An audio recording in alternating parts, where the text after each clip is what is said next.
Hey everybody and welcome back. It's episode number 5 of our Bloodborne Kirkhammer playthrough. I'm Fox with Foxeo Plays. You're watching this on my Let's Play channel. I have a main channel called FoxeoGames. Link is in the description and at the end of the video. Let's check and see how many blood vials we have. I think when last we left off, we tackled, if I'm not mistaken, the Bloodstarved Beast. So we should now have access to Yahar ghoul through the kidnappers. And I would actually like to head over that way because that allows us to get twin bloodstone shards and hopefully upgrade our Kirkhammer to +6. I'll probably have to farm off camera just because you guys probably don't want to watch me farm endlessly. That's just not the most fun thing to watch, is it now? I think, is that enough to upgrade or to level up one more time? Let's check this out. Channel blood echoes. No, we need just a little bit more. Unfortunately, they made the same mistake with this character that they made with the Emerald Herald in Dark Souls 2. She talks a whole bunch before giving you access to the menu. They did it properly in Demon Souls. She talks, but it goes straight into the menu. So you don't have to wait until she's done talking to access the menu, or you don't have to spam X to skip through her dialogue. That's an issue. That's an issue. That's an issue. I think I have what it takes to do a Chalice ritual. Oh, we need 1,000 blood echoes. Okay, let's do it. Let's just do it. Let's do it. Let's do it.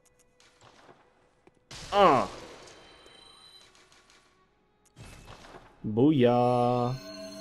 The ritual's finished and a chalice rests upon the altar. You may now explore the dungeon. To do the Chalice dungeon or to hit up Yahar ghoul. Which one? Let's do the Chalice dungeon. Let's see how that turns out. I didn't do any Chalice dungeons in our previous playthrough, which was part of the plan. We'll do more optional content in this, although no guarantees I'll do everything. And I have a really, really fun, interesting idea for a sort of a challenge run. It's not going to be a full playthrough, though. It will be a series of... It'll be a boss gauntlet, which basically means that each episode will be a boss fight. So it'll basically go from boss fight to boss fight to boss fight to boss fight. And there'll be some rules set down on how to handle it. I think you guys will find it interesting. I haven't seen anyone else do exactly the same thing yet, though I'm sure it's not going to be radically different from everything else you've ever seen. I mean, at this point, does anyone ever do anything truly unique anymore? Everything is derivative at this point, right? Am I right, guys? Am I right? I'm right. I'm right. Tell me I'm right. Today's drink of choice is... let's see, an Ahmad tea is the brand name. It's just a regular tea bag that you brew in hot water. It's peppermint and lemon. It's supposed to be soothing and relaxing. Close your eyes, slowly drift away. Find a happy place. Think of a green meadow with flowers and daisies. See a deer, a little fawn frolicking through the meadow. You take a gentle, slow sip of a warm cup of peppermint lemon tea. Alright, anyway, let's move on from that. Oh no! I dropped the tea bag leaf thingy in the water. There we go. Okay, as always, I pretty much never, ever put any sugar or milk in my teas, except for 2 exceptions. Japanese milk tea, which has milk and sugar in it, and chai tea latte from Starbucks. I love how there's like there are 2 of those lamps within about a 5-second walk from each other. Unnecessary. Hey, you. Yeah, how'd you like that? How about you? Oh, shoot. You punk. Alright.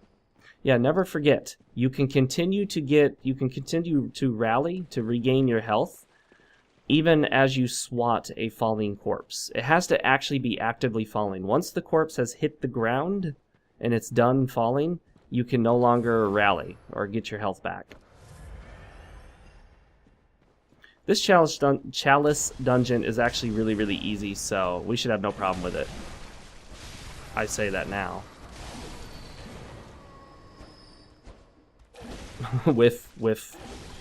Epic Name Bro, in his most recent episode of his Milk and Toast series, made an interesting comment that I agree with.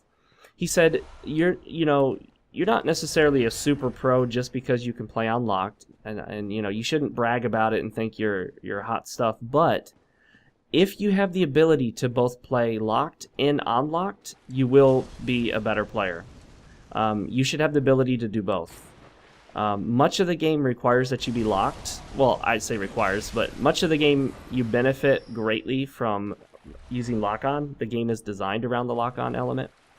But there are many cases in which playing unlocked will benefit you. So it is within your best interest to practice playing this game both ways. I wonder if he could take us to Yahar ghoul from the Chalice dungeon. Get him! Got him. Oh, nice. One-shotted him. Or one-shot him. Bloodstone shards. Yeah, what, you lazy bum? I need twin bloodstone shards, not bloodstone shards. I hear something moving. Oh, yeah, it's the guillotine type things up there. Molotov cocktail. The Chalice dungeons are an interesting idea. Unfortunately, I don't like the idea of locking upgrade materials behind the dungeons. Essentially, there's no other way to get additional blood rocks other than Chalice dungeons, or, you know, getting the one blood rock you get through a normal playthrough and doing constant new game pluses. Oh, shoot. How many of these things are going to keep falling? Do they ever end? Nice weapon. Looks like he's got a tiny little, like, saw cleaver wannabe or something. Alright. Let's see what's in here. Yeah, these guys just keep coming, don't they? Here. Take a charged R2 to the face. You jerk. Come here, you rat. You dirty rat. Oh, you're supposed to come at me. There we go. Alright, a single R2 will kill the rats. That's nice. Shiny coins. Nearly useless. Quicksilver bullets. Always useful. As long as you're not full.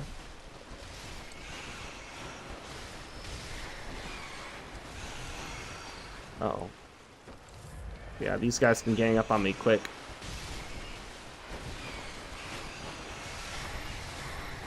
There we go. Not bad, not bad. There was a chance I was going to die there if they all ganged up on me and started spamming and staggering me. Molotov cocktail.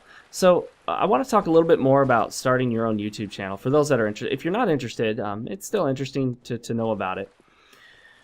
People talk about a lot of the gear and what that you need, and I've told people this before, and I'll emphasize it again as I did in the previous episodes. Most important thing is your audio commentary. Tomb mold. I don't know what that is or what it does. Let's see. Material used in a holy chalice ritual. Interesting that these are holy rituals. They seem quite unholy to me, given what they create. I cannot stress enough that most people's YouTube channels, you're going to gain your subscribers from your personality and what you have to say. Whether it's reviews, whether it's commentaries, whether it's comedy skits, whatever it is. I'm assuming you're game related, by the way, guys. I'm assuming this is all video game related. No, I'm not commenting on other types of channels. I don't care about those. Well, I follow a few channels. Like, I follow a channel that does mostly like race queen videos and videos of Korean and Japanese promotional models. Oh yeah, and whatnot. But other than that, I only pretty much follow gaming channels. How do we get out of here? Oh, this is where we fell down. Yeah. Oh, this way. Okay. So, what you need to do is you need to get comfortable talking.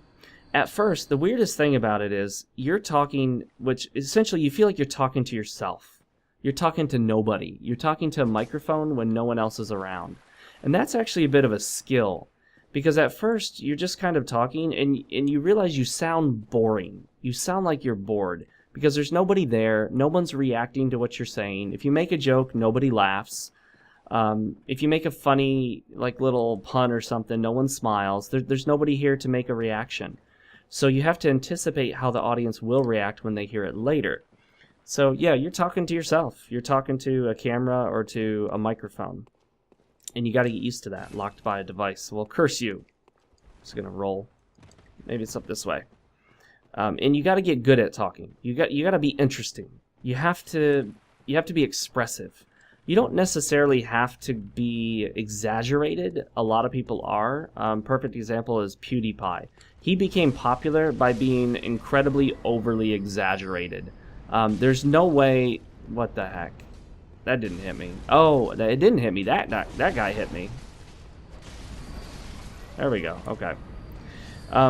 You know, that's not PewDiePie's natural personality. That's his, you know, persona for the videos. And as much as people want to criticize him, there's one thing you can't deny, and that is his subs, his views, the money he's making, the results. He's getting results. You can't deny that. No matter whether you like him or not.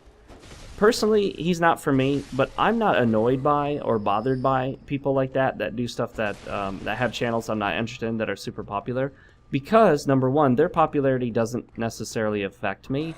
YouTube channels are not exclusive of one another. You can subscribe to a billion channels. You know, it's not like a Twitch stream where you have to watch one or the other. You can't watch two simultaneously, usually. So, you know, I'm not worried about competition in that regard. And other than the fact that they're popular, I mean, they don't hurt me at all. And I just recognize that sometimes... What the heck? I have no idea what just hit me. Oh, something from up above. That basically, I recognize that there are people out there doing things on YouTube, and they're not doing them for me. I am not their audience. That's the most important thing to realize.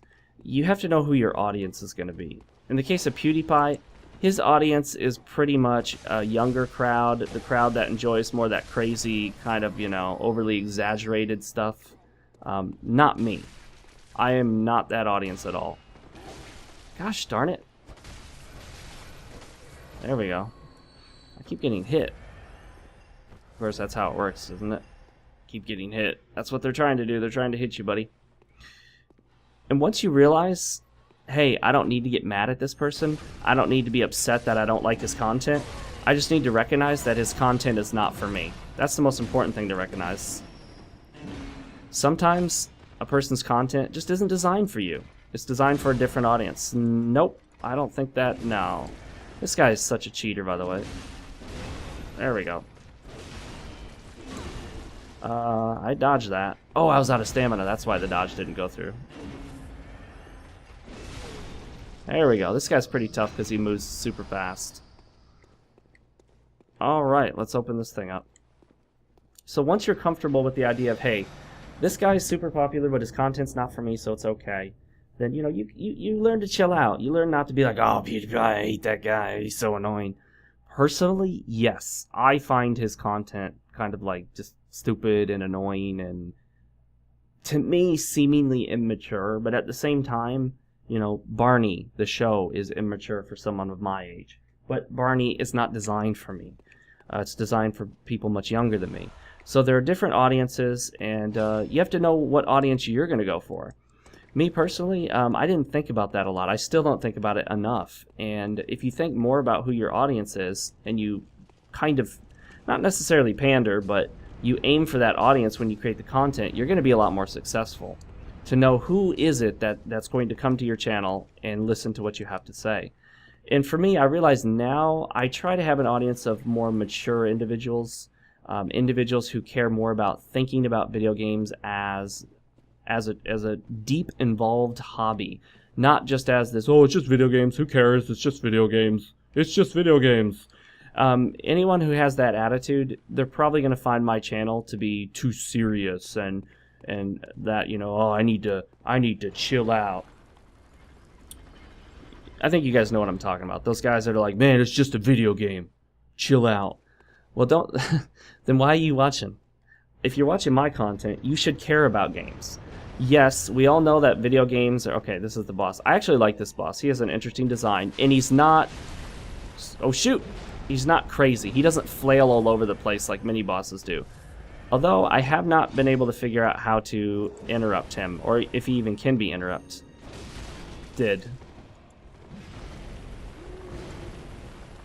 But he has much more controlled movements, which I appreciate. Reminds me a lot more of, you know, what you might get in Dark Souls. However, he has excessive reach on his right hand. On his right hand attacks. There's a lot of reach on those. A lot more than you would think at first. I don't know what that did.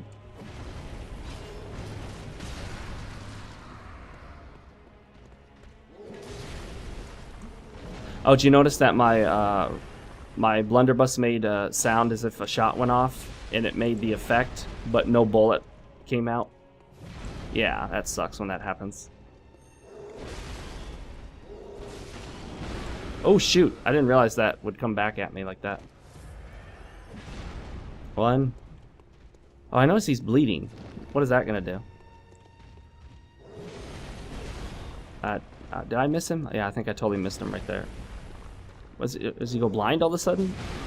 Oh, see, that has an AoE that actually hits behind him. Oh, wow. That was close. Oh, I think I totally missed him right there. Oh, I tried to dodge. I didn't have enough time to recover. Let's go to the sword form. Darn it, I keep underestimating or overestimating how close he is. Dang. I'm running yeah, I don't know if you can interrupt him. He can also attack, like, he can do this backslash type of attack, which is interesting. Like, he just sort of slashes backward while you're standing behind him. It can catch you off guard if you're not careful. 1, 2, 3. Oh, shoot. He did a fourth one. I wasn't expecting it. And a fifth one. Oh, my God. Oh. Oh, no. Oh, I thought I had him for something there. No. Oh, shoot. There we go. No, darn it. I couldn't get away. That was a fast attack. Oh, so close. That sucks.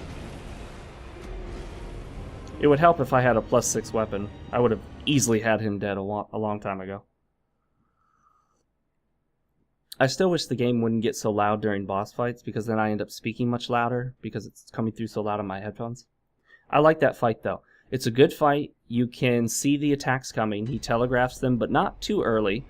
You can't simply strafe behind him and avoid all damage. He has controlled moves that match his size and weight. He doesn't suddenly do anything crazy other than maybe the jump attacks, which, you know, again, he telegraphs. So it's a very much like a Dark Souls, Demon Souls style boss fight. It's not like many of the others in this game where it's a big beast that moves super fast and then goes frenzy flailing everywhere, limbs flying, attacking, doing a 16,000 hit combo, and I'm exaggerating, but you guys know what I'm talking about. Let's come back later for that. We'll finish that up later once we get our Kirkhammer upgraded even more so. No reason at the moment to struggle to defeat that guy with a +3 Kirkhammer. I'll show you guys how I begin the process of picking up the resources and Yahar ghoul. And then after that, I will farm them off camera. Let's see. Cathedral Ward.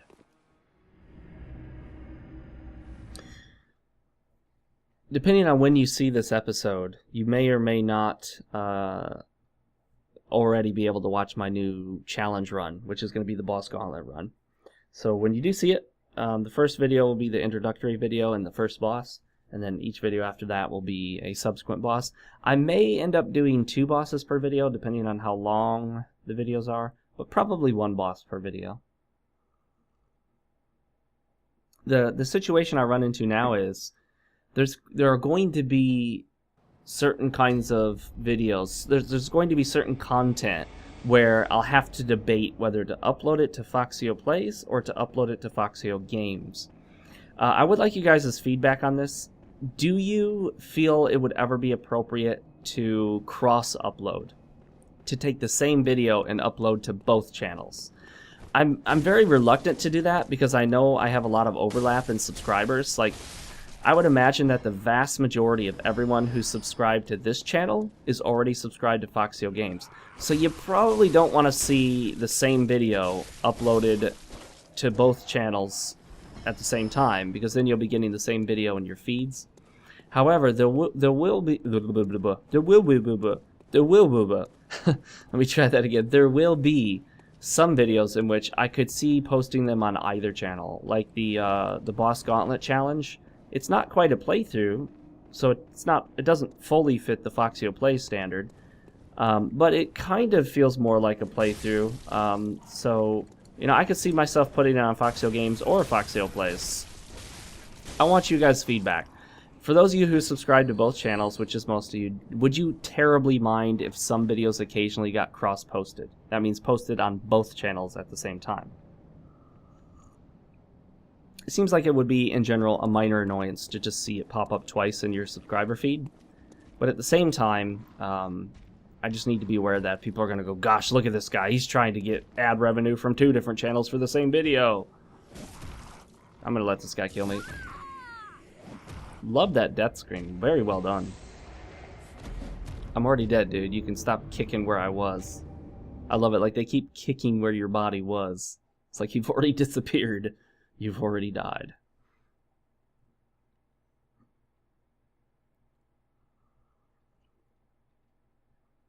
I could go through these and actually edit out the loading screens, but now that they made them shorter in general, this one's kind of long, I'm not going to bother. Just because it saves me a ton of time not having to cut out loading screens.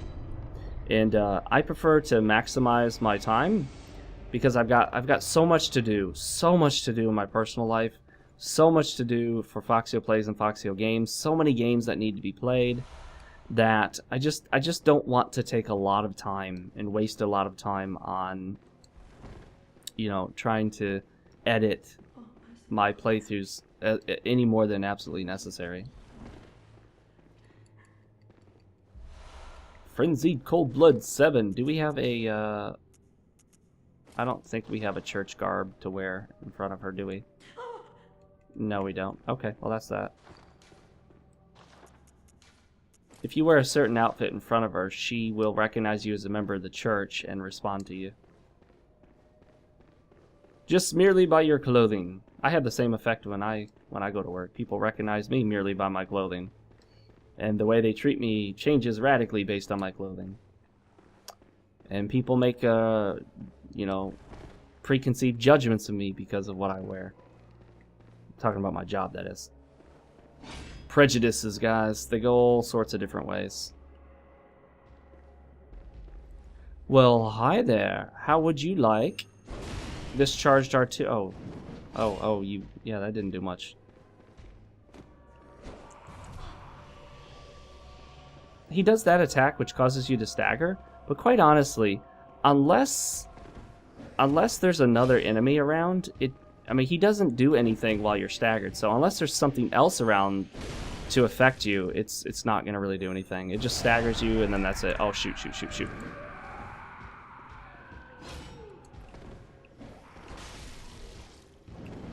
I don't normally do jump attacks, but, you know, I should incorporate them more. Bloodstone Shard. These two guys right here, you basically farm them. Oh, before we get too far into this, let's hit the lamp. So basically, yep, you start at this lamp and you farm these two dudes. And yeah, there's 2 more somewhere, but last time I couldn't find them. You farm them and hope for twin bloodstone shards. They don't necessarily have to drop them though. They can drop regular bloodstone shards or bolt paper, and very, very, very rarely they'll drop bolt paper. Wow, I can't believe I staggered him out of that. That saved me a really nasty hit.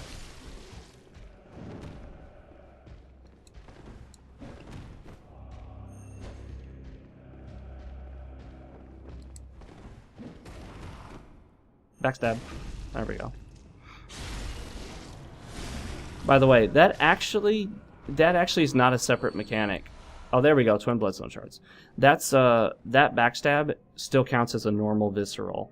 anything that benefits a correct me if I'm wrong, guys, but as far as I can tell from what I've seen and experimented with, anything that benefits a visceral or changes your basic visceral attack also changes your backstabs. So it would appear that a backstab is merely a visceral from behind, essentially. Well, hello there, young, freakish old woman. You're not young at all. There we go. By the way, some of the sound effects in this game can be overdone, like her scream. That death scream is just excessive. It's too much.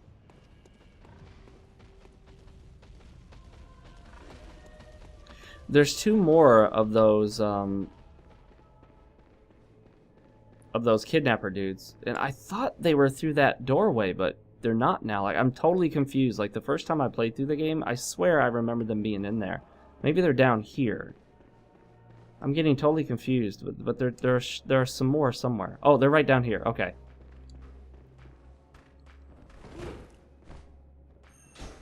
Oh, I hate when they don't come at you like you're expecting them to. Yeah, that death scream. It's a bit excessive. They give you... Oh, shoot. Get out, get out, get out, get out. Escape, escape, escape. Mash buttons. Button mash, button mash, button mash. What? I just sort of fell backwards. Yeah, some of those are excessive. It's like, okay, I know. She's got me in a attack. Okay, I got it now. You can end it. They go on for like 4 or 5 seconds, way too long. Yep, there they are. Those are the other 2. It's best to get the attention of only one at a time when possible.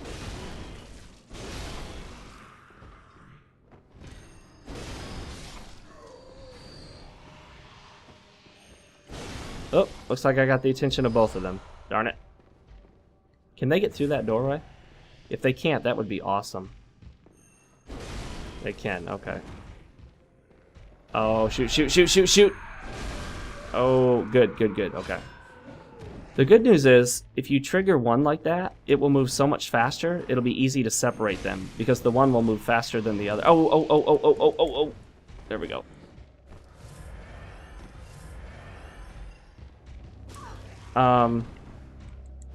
Dash button?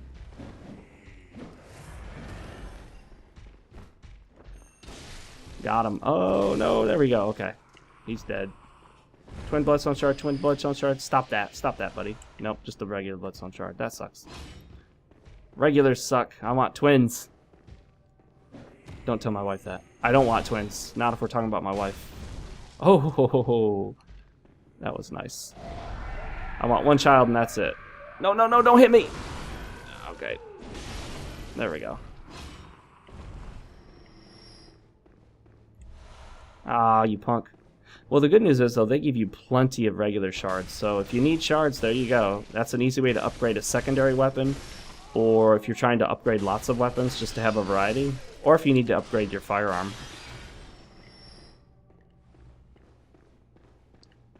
And I think there may be some twin bloodstone shards just as items you can find in the world around here somewhere. But I don't know exactly where. I don't have it memorized.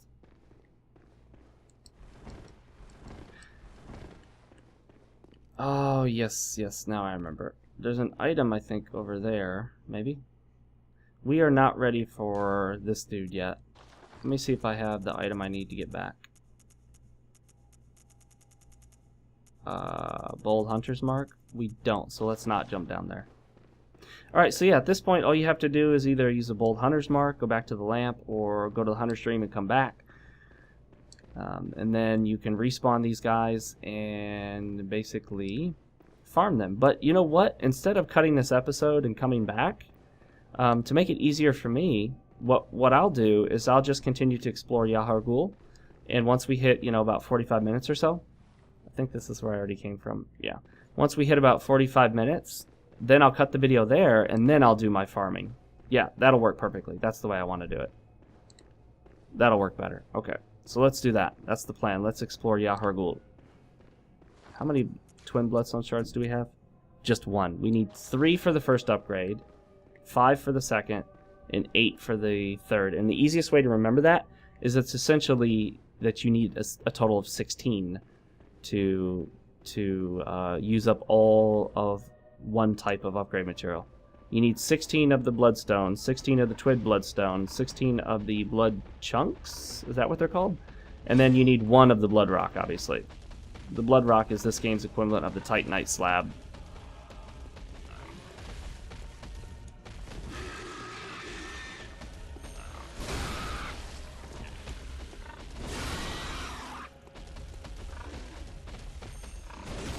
Uh-oh.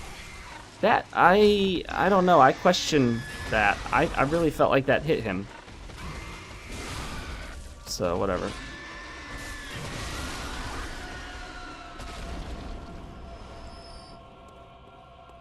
There should be some twin bloodstone shards around here somewhere, I think. I hope. No, that's not it. Yeah, but basically upgrading your weapon is the most important thing. Most important thing in a Souls game. Always upgrade your weapon.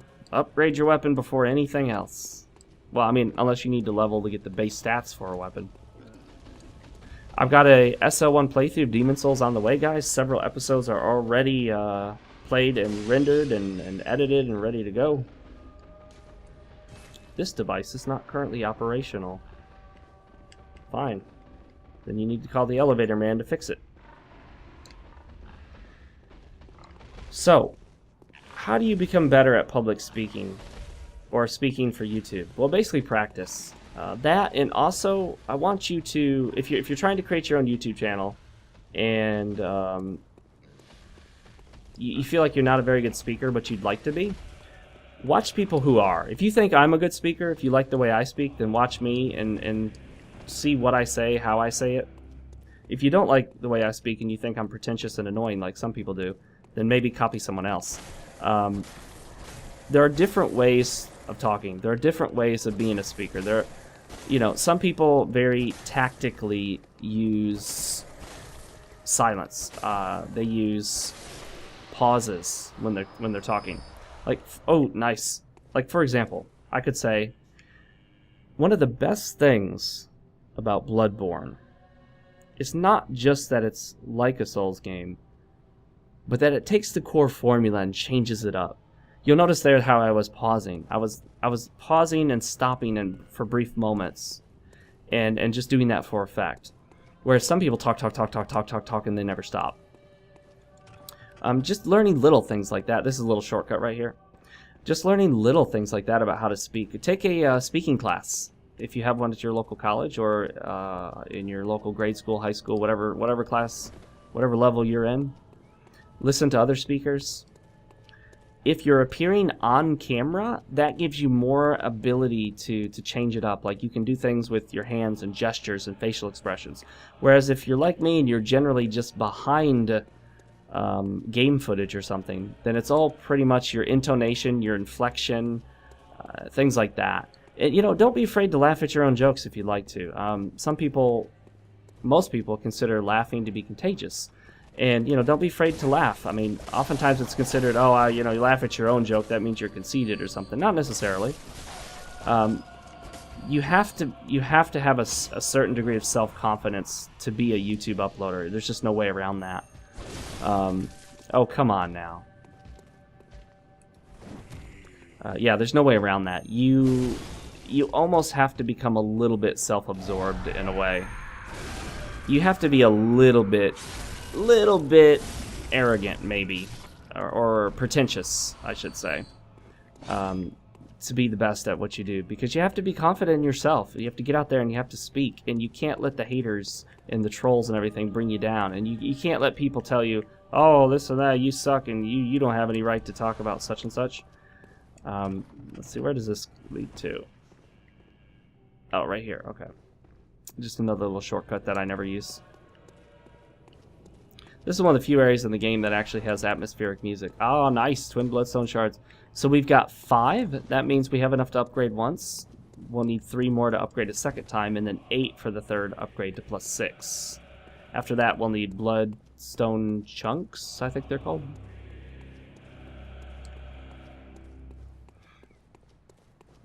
We can also get the Tonitrus here, and quite a bit of... I think there are some madman's skulls or insights or whatever those items are called. Let's get that boar down there before... I don't want to go fighting any other enemies and have that boar sneak up from behind. I guess you can interrupt these guys, but I'm not familiar with it. The process or how to do it.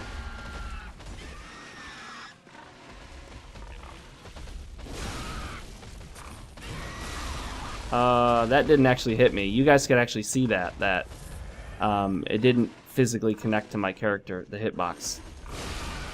That means there's an additional hitbox on this boar that is not visible.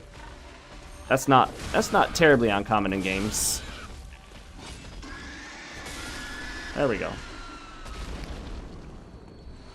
Nice thing about the Kirkhammer is it has a higher degree of likelihood of staggering stuff with its really hard hits. Bolt paper. That's essentially the equivalent of your lightning, your gold pine resin. Applying lightning. Hello there, my friends. Come on, doggies. Come on, doggy. I gotta be careful. Last time I did that, when I was during the playthrough, my dog came into the room. He thought I was calling him.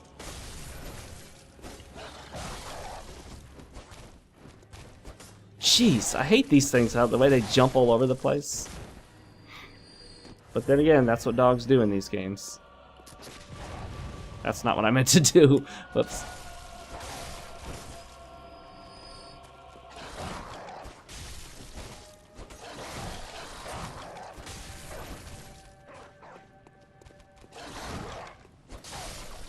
Yeah, you gotta be quick on your feet to dodge these doggies. Oh, look at that. I got some more of them. Oh, come now.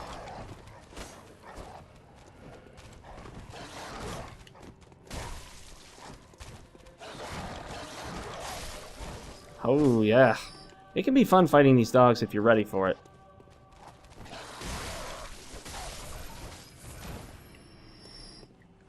Anything else back here? Nope. Just some statues. Yeah, so developing that confidence comes from time. That and just what may help you is if you get nervous or if you run out of ideas of what to talk about, which happens to me a lot, write down bullet points. I think the best format is basically to have a sheet of paper in front of you and put bullet points. That allows you to talk off the cuff so that you sound natural, like you're not reading from a script, but you're also able to have a nice flow and have these ideas in front of you in case you run out of ideas on the spot. And that's always helpful. I've frequently used the bullet point system. And certainly during a playthrough, you can't really read from a script. I mean, there's just no way you're going to be able to do that because you got to keep your eyes on the game most of the time. Yeah, don't be afraid to experiment. And the good news is, you don't have to release a video if you're not satisfied with it. If you make a video and you decide, you know what, I don't like the way this one turned out, then don't upload it. That's the nice thing about YouTube. You can record them ahead of time. You know, it's not like you're live on national television. This guy's tricky. Yep. I knew I'd done that at the wrong time. Look at that damage he did, though. That's ridiculous. That's absurd. I am going to want to go back and get those souls, or those echoes, though. 22,000 echoes? Yeah, we're going back to get those. And then the Tonitrus is up there to pick that up, even though we don't plan on using it.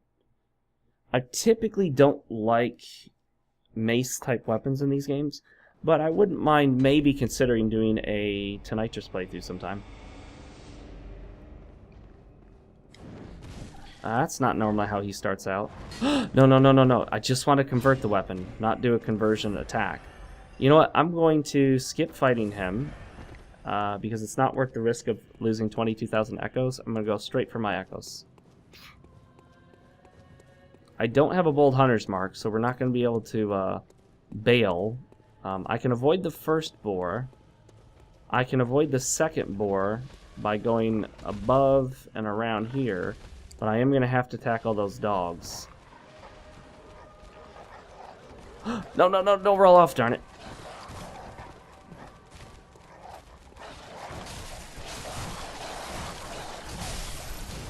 Oh, shoot. Go, go, go, go, go. Oh, no. No, no. Gosh, darn it. I hate that so much. Well, there go the echoes. Oh, well. No use crying over spilt milk. 22,000 echoes are gone. That's another big deal, though, because we're going to be farming our twin Blitzstone shards. And, yeah, 22,000 echoes is going to be small beans, given the amount of time we're going to spend farming these guys right here. Yeah, I didn't approach this. It's best to start out by sneaking up on this guy. Right there. When he does that, go around back and get him with the backstab. It's the best time to do it. There's plenty of time for the backstab.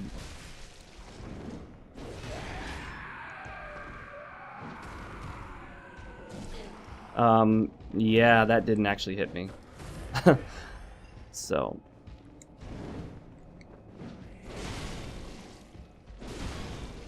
Wow, I'm not doing much damage, am I?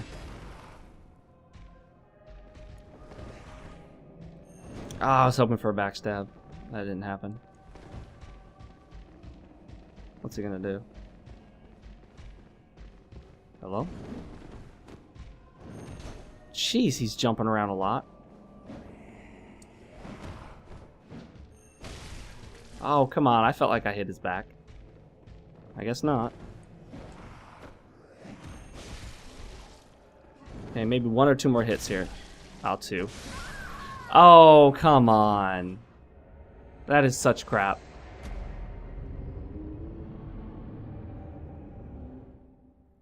Yeah, these guys are kind of absurd. They got some very like Dark Souls 2 style design to them. They move fast, they have a ton of different attacks, they have really, really fast attacks, they track you very well, they have a ton of health. And they just, I mean, honestly, they do way, way too much damage. One kick from this guy's barefoot does more than the massive axe-wielding giant does when he hits you with his axe. Just, nah, I'm not cool with that. Oh, come on. Nope. Nope. Nope. Nope, not valid. I actually had, I hit the right point in my charged R2, so that should not have knocked me out of that. That kind of hit definitely was not a hard enough hit to knock me out of a charged R2.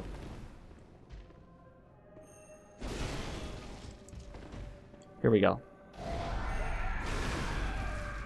Perfect time to do... What the heck? Oh, I was out of stamina and couldn't get the backstab.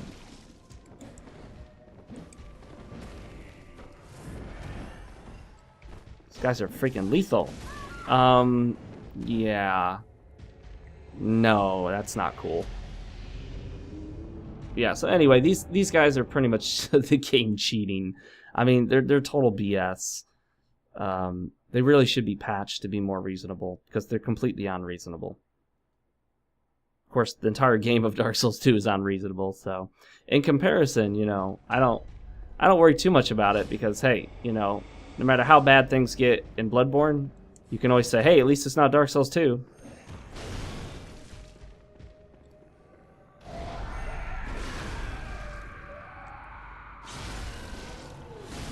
That's how it's supposed to go. Finally. Actually went the way it was supposed to go.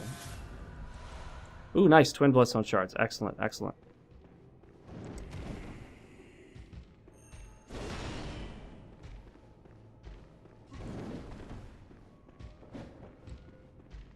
Not going to hit him in time. Nope. Didn't quite make the backstab, but I will right now. Boom. Oh, come on. That was a backstab. The ref made a bad call. Yeah, see the super fast attacks, jumping around, jump attacks, near 100% accurate tracking, flailing multiple combo attacks. Just, yeah, see this is just ridiculous. You know, their weakest attack does like more than 50% of your health. Their stronger attacks will do pretty much your entire health bar in one single shot. No, that actually didn't hit me. They got wonky hitboxes too, which are not good at all. Alright guys, well that hits about where we're going to be at for this episode. I'm going to go ahead and farm these guys and hopefully perfect my system of farming them so I don't die so often.